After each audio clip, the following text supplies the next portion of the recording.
Baik Bapak Ibu, untuk tidak memperpanjang mukadimah, kita persilakan kepada guru kita, kepada Bapak Ustaz yang mempersilakan. Bismillahirrahmanirrahim. Assalamualaikum warahmatullahi wabarakatuh.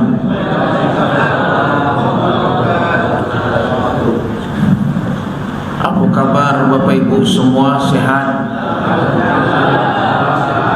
Merdeka?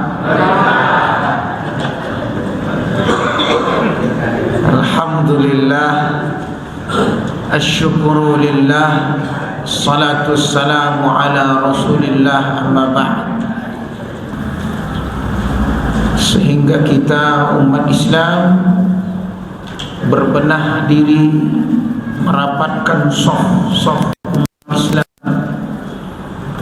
menguatkan hubungan kita dengan Allah, menguatkan ukhuwah Islamiyah, menguatkan ilmu, iman, amal, menguatkan dari sisi strategi dan kepemimpinan. Maka insya-Allah ayat Allah yang Allah sebutkan dalam Al-Quran, baldatun thayyibatun wa rabbun ghafur, dengan izin Allah itu akan terwujud dan terulang kembali dengan sejarah-sejarah yang telah ada. Alhamdulillah. Kemudian mari kita berqudwah, mencintai, meneladani, mengidolakan, sebagaimana yang saya baru-baru ini mengisi kajian hijriah, tahun baru Islam, hijrahnya Nabi. Dan ini pesan penting kepada kita. Nabi dijamin masuk surga. Perjuangannya dahsyat, tidurnya sedikit. Apa beda kita sama Nabi? Sedikit. Kalau Nabi sedikit-sedikit berdakwah, kita sedikit berdakwah. Nabi sedikit tidur, kalau kita sedikit-sedikit tidur. Ya, bedanya kita sama Nabi. Kalau Nabi makannya, kalau kita sikit-sikit makan, ya beda ya, sedikit ya. Tapi rupanya yang sedikit itulah yang membedakan. Ya, masya Allah. Baik, di kesempatan ini kita akan lanjutkan pembahasan tentang syarat-syarat pemimpin iman. Pekan bulan lalu baru dua ya. Yang pertama yaitu al-wilayah, termasuk di dalamnya kompetensi dan kapasitas. Syarat-syarat seperti muslim, laki-laki, baligh, berakal. Jadi tak boleh pemimpin tertinggi itu perempuan, tak boleh. Karena ada hal-hal kebijakan, terutama masalah perang, masalah militer, dan urusan-urusan yang besar yang mungkin rasanya secara psikologi wanita tak sanggup memikulnya. Ya, kita tahu beberapa akhir-akhir tahun ini negeri yang mendapatkan Nobel perdamaian, ya, dan dia ternyata seorang pemimpin yang berjenis perempuan, akhirnya kudeta, ya, banyaklah kisah-kisah. Yang kedua, kita sampaikan al-adalah, kewibawaan dan kejujuran. Sudah kita sampaikan contoh-contohnya.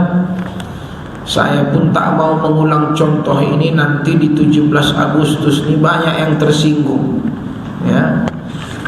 Tapi sebelum ke sini saya tadi carilah referensi. Kenapa syarat-syarat imam ini penting? Kan begitu. Ternyata saya temukan ada beberapa hadis. Dalam bab hadis itu bab al-fitan, fitnah-fitnah akhir zaman. Ternyata jika tidak terpenuhi syarat-syarat pemimpin ini, inilah yang menyebabkan mempercepatnya hari kiamat itu. Dan itu dimasukkan kepada min asyratis sa'ah, tanda-tanda hari kiamat. Salah satunya tadi, syarat yang kedua, kewibawaan dan kejujuran. Dalam hadis Nabi dari Abu Hurairah, yakunu fi akhir zaman, akan ada di akhir zaman nanti dajjalun kazzabun. Mereka itu pemilik sifat pendusta-pendusta. Ya'tunakum minal ahadits bima lam tasma'u. Kamu nanti akan mendengar berita-berita yang pelik, yang aneh, yang belum pernah kamu dengar. Antum wala aba'ukum, kamu dan juga orang-orang sebelum kamu. Fa iyyakum wa iyyahum, hati-hati kamu, ya, hati-hati kalian dari mereka ini. La yudillunakum wa la yaftinunakum. Kata Nabi, jangan sampai mereka ini membuat kalian apa? Tersesat, dan jangan sampai kalian ini termakan oleh fitnahnya. Artinya pendusta-pendusta ini akan menyesatkan dan menjadi fitnah di kalangan umat.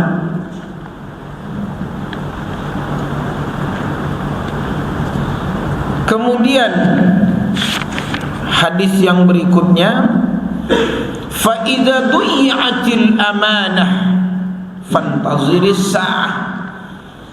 Ketika amanah telah disia-siakan, maka tunggulah hari kiamat. Seorang badui datang menghadap Nabi, fa kaifa idha'atuha ya Rasulullah?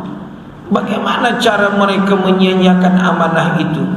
Kata Nabi, idza usnida al-amr ila ghairi ahliha fantaziris sa'ah. Ketika disandarkan amanah itu kepada yang bukan ahlinya, maka tunggulah kehancuran. Atau hadis yang lain, idza wusida, ya, jika diberikan amanah itu kepada yang bukan ahlinya, tunggulah kehancuran.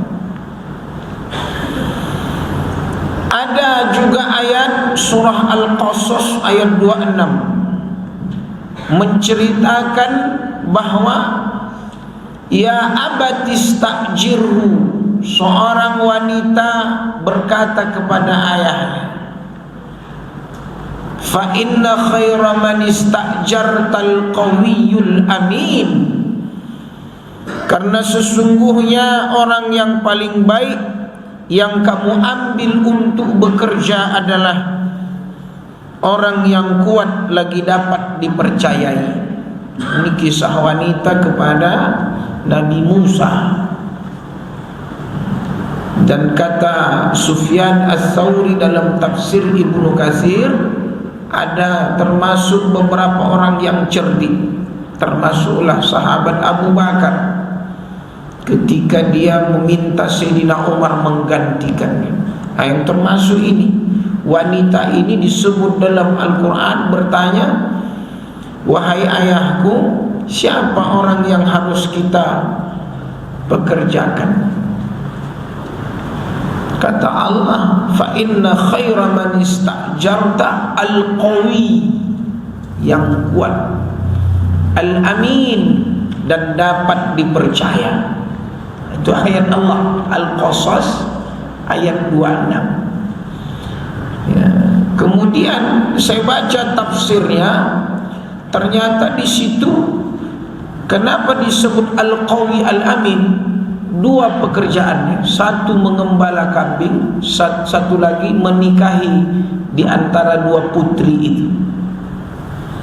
Jadi kalau menikah itu syaratnya apa? Kuat dan dapat dipercaya kalau mengikut ayat ini. Kenapa? Karena dia akan bekerja. Kalau letoy, macam mana mau bekerja? Ya, gimana mau memangku amanah sebagai kepala keluarga? Masya Allah, itu dahsyat. Juga termasuk dalam hal kepemimpinan, karena itu baru wilayahnya kepemimpinan keluarga, istri. Kalau punya anak-anak, gimana kalau yang besar, RT, RW, camat, lurah itu, kayak bupati, wali kota. Kalau tak kuat, kalau tak bisa dipercaya, habis.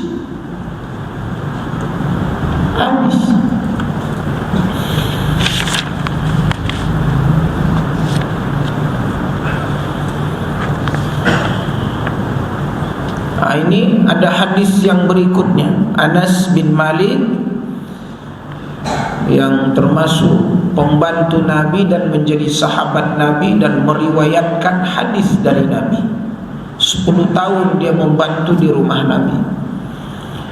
Lalu ini juga hadis riwayat Muslim.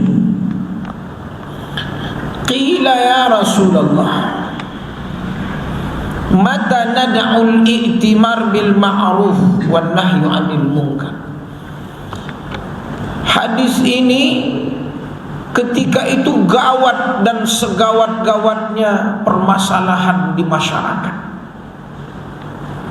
Fitnah, pergolakan, dan luar biasa dahsyatnya kemaksiatan. Sampai ada yang bertanya kepada Nabi, kapan kami bisa meninggalkan menyeru yang ma'ruf dan mencegah yang munkar? Kata Nabi, qala idza zahara fikum ma zahara fi bani Israil idza kanat al-fahishah fi kibarikum. Coba lihat. Ini hadis ini saya pilih, saya cari keterangannya supaya kita ini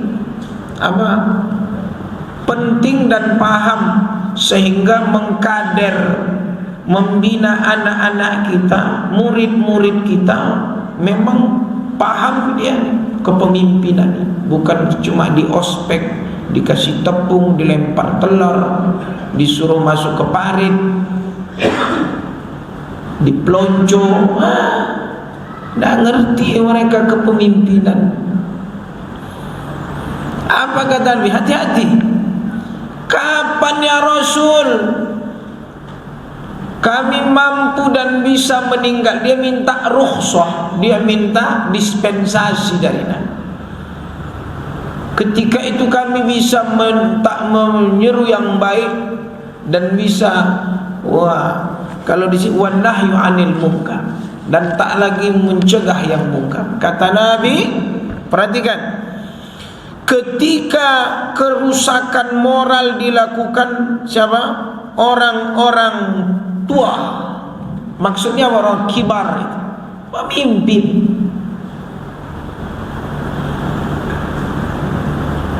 Karena pemimpin yang sampai menyeru yang ma'ruf, mencegah yang mungkar pun tak bisa dilakukan karena dia enggak punya. Dia tekan, dia cari, dia penjarakan, dia tangkap, dia benamkan, dia habisi. Jadi ketika itu ada yang bertanya ke Nabi, kapan masanya ketika seseorang tak bisa menyeru yang ma'ruf, mencegah yang munkar. Ketika kata Nabi, kerusakan moral itu pada orang-orang tua, pemimpin-pemimpin. Apa maknanya? Perhatikan.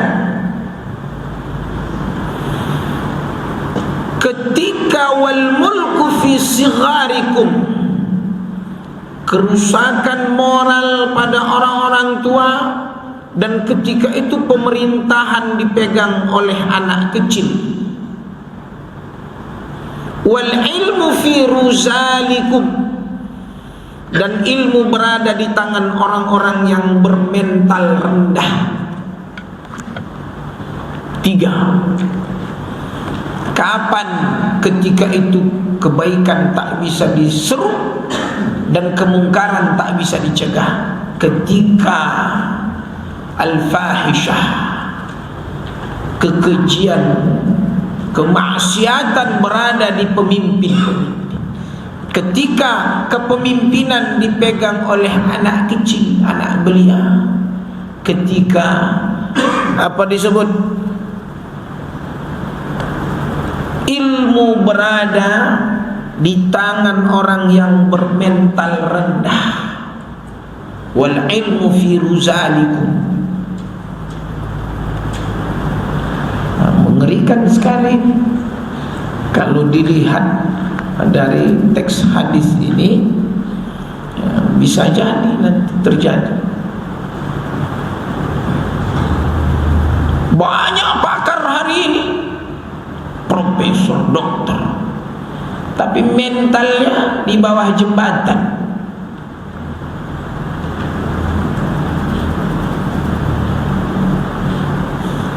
Itu ngeri.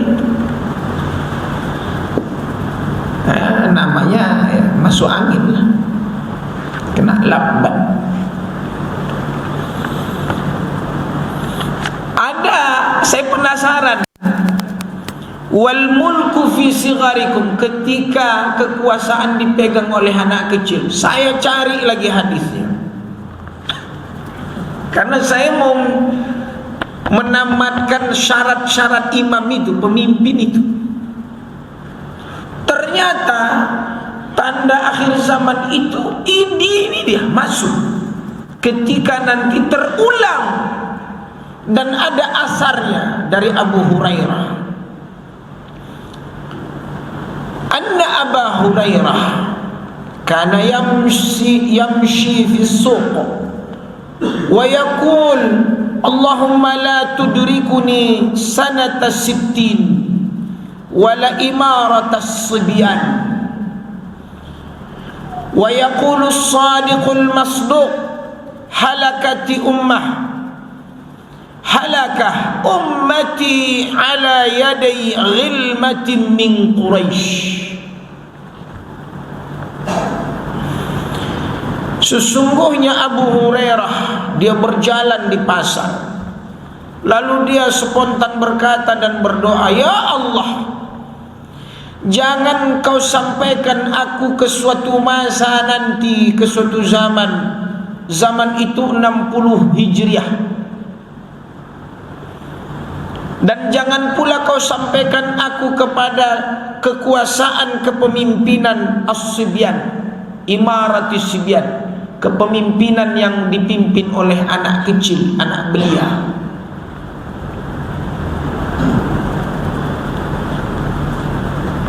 Ya, saya tak menyinggung presiden mau mencalonkan anaknya, enggak. Tapi kalau bisa jadi itu terwujud, wallahu a'lam, saya tidak tahu, ya. Atau banyak dari kita pemimpin di kader anaknya jadi ini, jadi itu, misalkan. Apakah masuk bagian dari hadis ini? Wallahu a'lam. Tapi itu terjadi. Jadi asar dari Abu Hurairah terjadi di tahun 60-an. Siapa dia? Sufyan bin Harb, yang sahabat Nabi termasuk terakhir masuk Islam. Siapa? Sufyan. Sufyan itu termasuk yang kedengkot Quraisy yang mau membunuh Nabi. Dan dia ikut perang-perang itu, masih di perang Uhud, perang Badar, dia sebelah Quraisy, kafir Quraisy. Terakhir udah tua-tua mau meninggal, baru dia masuk Islam. Anaknya bernama Muawiyah, dinasti Muawiyah itu punya anak namanya Yazid bin Muawiyah. Yazid inilah yang mengkudeta ayahnya Muawiyah. Coba baca sejarah. Dan dia ada dalam asar ini. Saya penasaran apa makna pemimpin yang dipimpin anak kecil. Rupanya terjadi di tahun 60 ke 70 Hijriah, 620-an Masehi begitu, ke 658.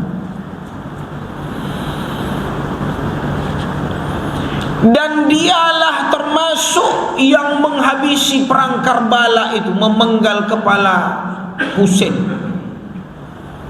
dan membunuh, menumpahkan darah Ahlul Bait. Tapi itu pula yang diikuti Syiah ya. Tapi itu terjadi sehingga mereka lah yang menista tanah haram Madinah. Setelah diperang, ditumpah darah orang-orang Madinah, akhirnya karena yang termasuk tidak setuju dengan kepemimpinan Yazid ini adalah cucunya Nabi, si Al-Husain ini. Dia tak mengakui Yazid ini. Kenapa? Karena dia orangnya poya-poya, mabuk, memakan harta rakyat. Satu lagi yang tak setuju Zubair ya, Abdullah bin Zubair. Kisahnya sangat panjang dan ya ini menarik. Akhirnya mereka ingin merusak Ka'bah Mekah. Belum selesai sampai di Mekah, skenarionya akhirnya berdoalah mereka mati si Yazid ini dengan hina ya. Begitulah Allah menjaga Al-Haramain itu. Ini kisah. Dan dia disebutkan dalam sejarah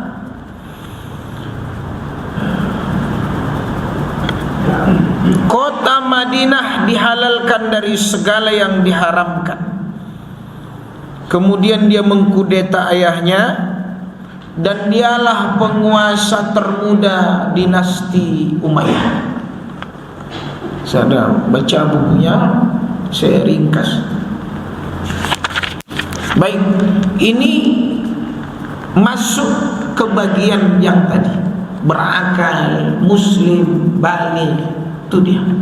Jadi kalau itu tidak tercapai, maka syarat-syarat imam itu, pemimpin itu, kepemimpinan itu bisa berbahaya. Coba saya baca-baca ini ngeri-ngeri sedang. Kalau bahasanya A'agim, pemimpin sekarang itu, kalau bahasa dia jangan sampai berbohong dan kerjanya menutup kebohongannya. Jadi dia nggak bekerja. Jadi apa kerjanya? Kerjanya yang bohong dan menutup kebohongan. Itu kata A'agim. Di depan menteri-menteri, termasuk di depannya ada Erick Thohir dan lain sebagainya. Jadi kerjanya ngapain? Bohong, kazzabun. Sampai apa kata Nabi? Hati-hati kalian jangan sampai disesatkan dan jangan sampai termakan fitnahnya. Itulah ngerinya pemimpin itu. Itu nasihat A'agim kepada pemimpin yang merasa pemimpin. Hati-hati. Baik,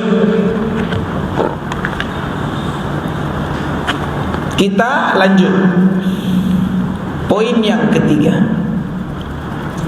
Jadi sambil begini Bapak Ibu bayangkan anak kita ya, Jangan pikir yang lain-lain. Karena calon pemimpin itu ada dari rahim ibu, dari keluarga-keluarga kita, dari tetesan-tetesan keringat yang kita kumpul, pundi-pundi kita lemparkan ke pesantren, kita bayarkan, kita transfer. Pikirkan ini, masuk nggak dia kapasitas ini, kompetensi ini? Yang ketiga, memiliki kompetensi, kapabilitas dan kapasitas keilmuan.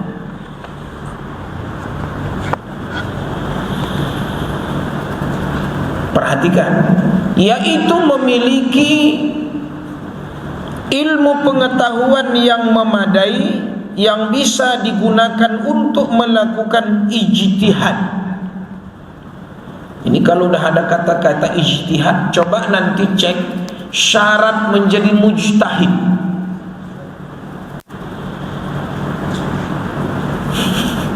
Apa syarat menjadi mujtahid? Pemimpin itu harus berijtihad. Kalau saya tak berani menjawabnya, yang bisa menjawab ini Dr. Mawardi, S1 sampai S3 dan terbaik semahasiswa Indonesia di Madinah dalam dunia syariah Islamiyah fikihnya, Dr. Mawardi.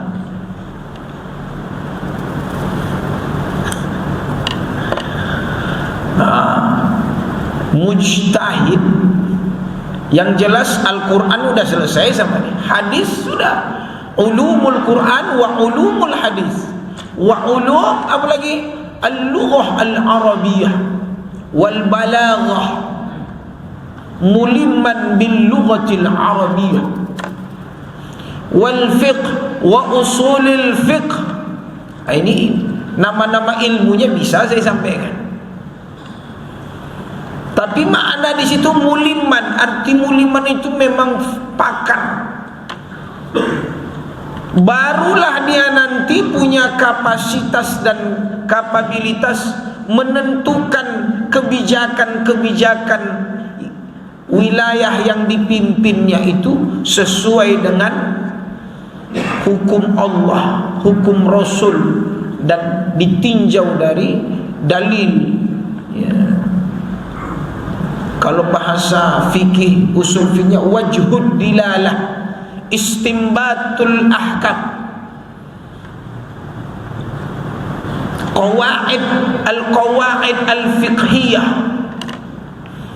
niatnya, maqasidnya ditimbang dari apakah dia melakukan itu karena menjaga agama, menjaga akal, menjaga jiwa, menjaga keturunan, menjaga harta. Itu maqasid. Kalau tak punya itu, begitu ditanya, gimana menurut Bapak, setuju?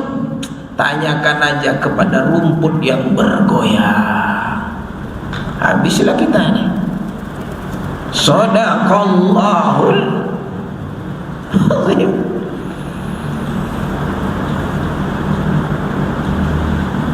Makanya dulu dinasti-dinasti sultan-sultan itu berdiri 9 orang, 7 orang itu ulama semuanya. Datang surat dari gubernur, datang surat dari Romawi, datang surat dari Persia, datang surat dari mana. Itu ada masalah-masalah bilateral, masalah-masalah kedutaan, masalah-masalah ekonomi. Itu yang menimbangnya pakar ekonomi, pakar ini, pakar ini. Sekarang yang duduk pakar-pakar itu siapa? Itu masalah. Jadi ini yang dimaksud mampu berijtihad oleh ulama. Kalau kau tak mampu berijtihad, karena dengan sistem pemilihan, sistem-sistem yang ada ini, karena bisa jadi nanti sampai ke akhir zaman yang berduit yang jadi pemimpin, yang punya orang dalam yang jadi pemimpin. Setidaknya kau carilah ulama yang pakar-pakar itu. Ini bukan hanya untuk Indonesia, di sekolah, di yayasan, di perusahaan. Penting. Coba berapa banyak hancur usaha keluarga, usaha syirkah, syarikat, usaha-usaha baik komunitas. Karena apa? Itu tadi. Dari segi kapasitas keilmuannya simsalabin, zigzag. Karena pingin dia yang misalkan jadi militer, jadi komandan, jadi batalion, jadi apa, jadi golongan 3A, 3B, 3C, 3D, 4A, begitu kira golongan. Pingin jadi direktur, manajer, pingin jadi komisaris, pingin jadi ini yang pun. Akhirnya banyak yang karbitan. Tapi nanti lihat ada bom waktunya. Baik itu usaha terkecil sampai yang terbesar.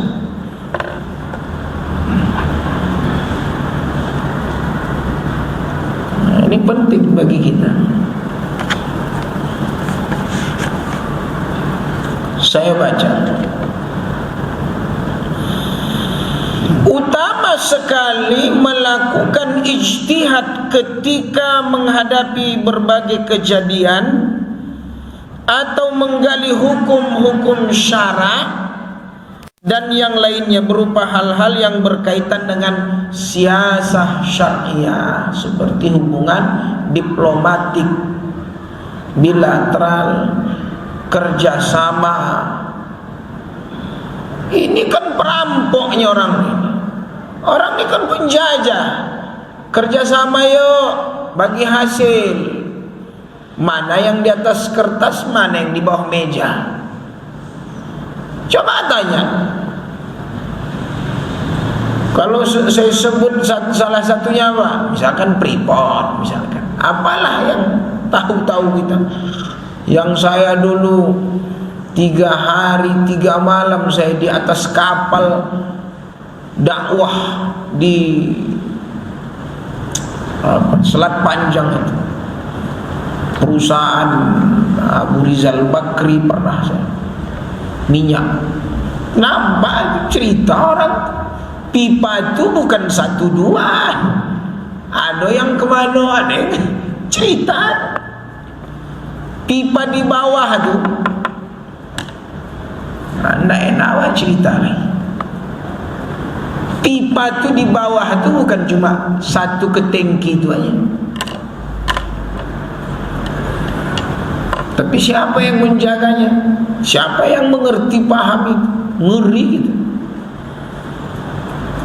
Saya waktu tamat pesantren udah berangkat pergi studi turnya ke Inalum, perusahaan itu negara dalam negara juga. Aspalnya di dalam, supermarketnya di dalam, tahun-tahun sekitar 96, 98, 99. Pelabuhannya banyak yang hari ini punya penerbangan sendiri antar negara di sebuah perusahaan. Banyak, saya pun tahu itu. RAPP apa punya. Datang kok imigrasi itu datang ke sana, Pak, selesai. Yaitu urusan negara lah itu, kita anggap. Tapi lihat, itu seharusnya ada yang berijtihad di situ. Seperti apa keamanannya, seperti apa keuntungan negara. Itu kalau tak punya ilmu nggak nyampe ke sana. Akhirnya yang merasakan kepedihan itu siapa? Yang orang di bawah-bawah.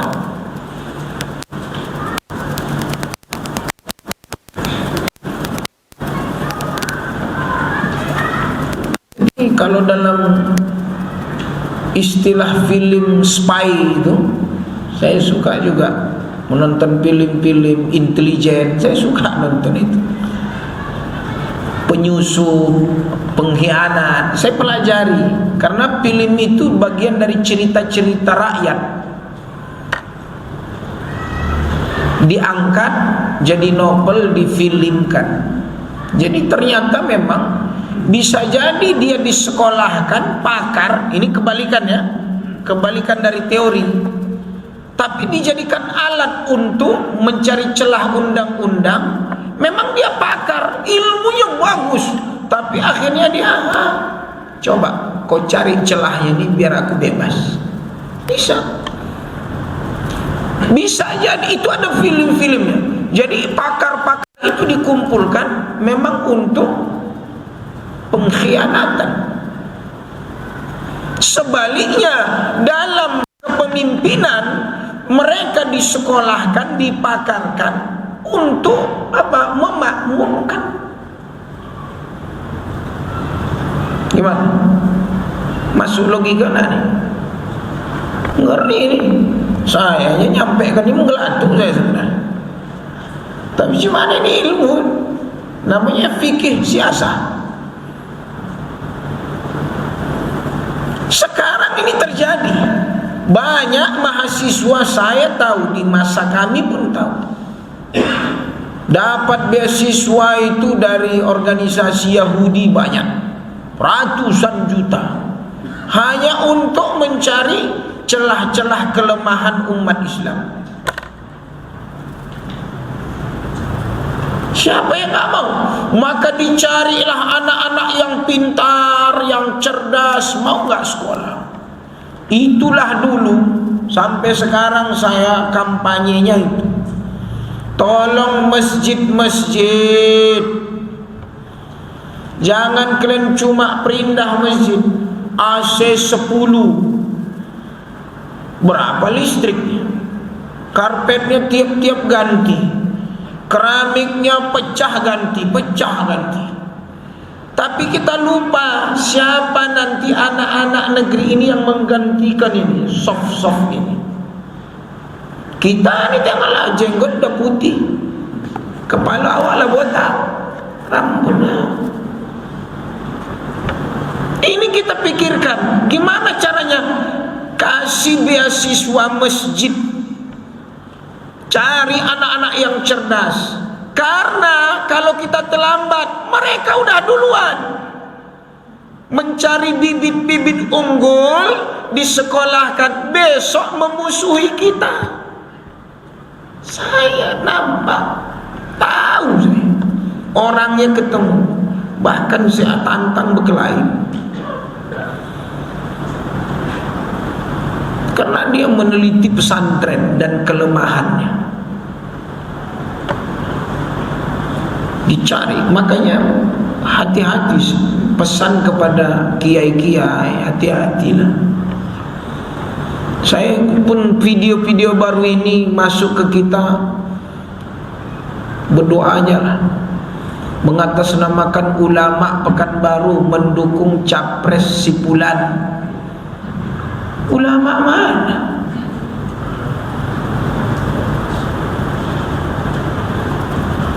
Kiai, saya tengok semua bermasker. Kalau berani buka lah masker tuh. Kau kiai mana? Ustaz mana?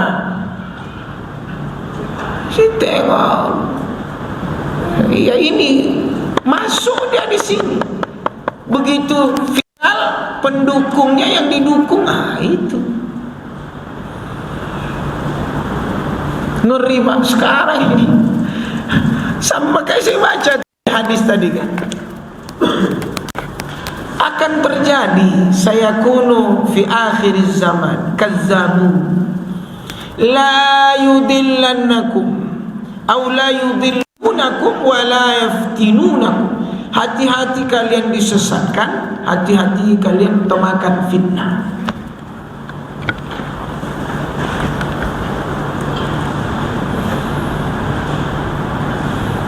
Sampai disebut di sini dahsyatnya, seorang alim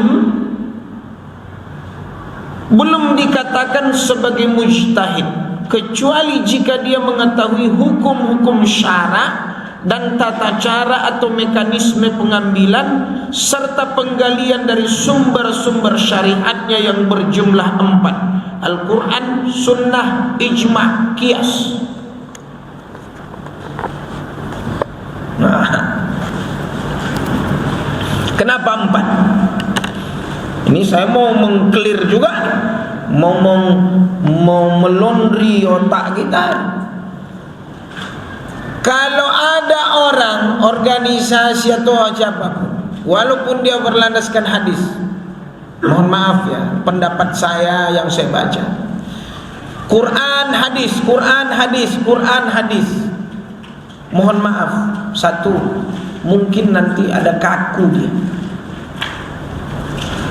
Banyak yang ditemukannya nanti dalam seluk-beluk kehidupan ini sulit menemukan jawabannya. Nanti berujung kemana? Bid'ah. Makanya dalam fikih siasat dia harus berilmu, ilmu pengambilan istinbat hukumnya itu 4: Quran, hadis, ijma', qiyas.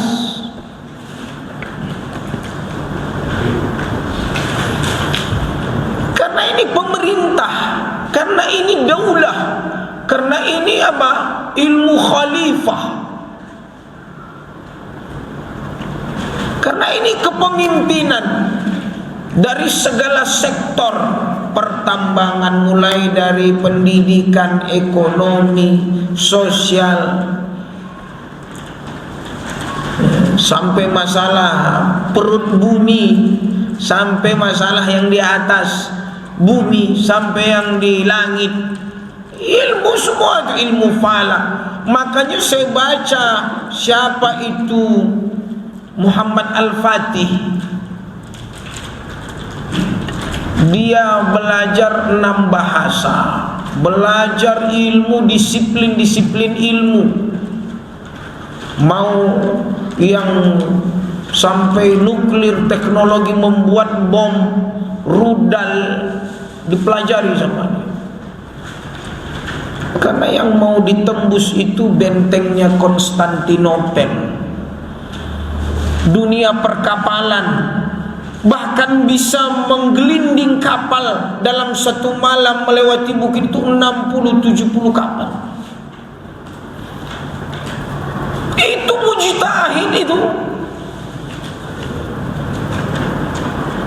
Hafal Quran sebelum 10 tahun. Punya guru yang dahsyat yang bernama Asy-Syarif bin Hamzah Ad-Dimashq, bergelar Aqsyamsuddin. Coba.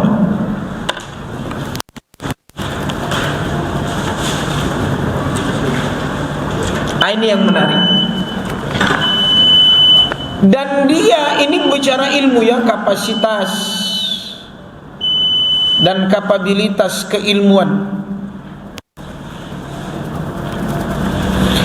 Dia juga harus mampu menangkap dan memahami situasi serta kondisi zaman. Berikut berbagai perubahan dan perkembangan politik, ekonomi, sosial, budaya yang terjadi di dalamnya. Itu yang saya sampaikan tadi.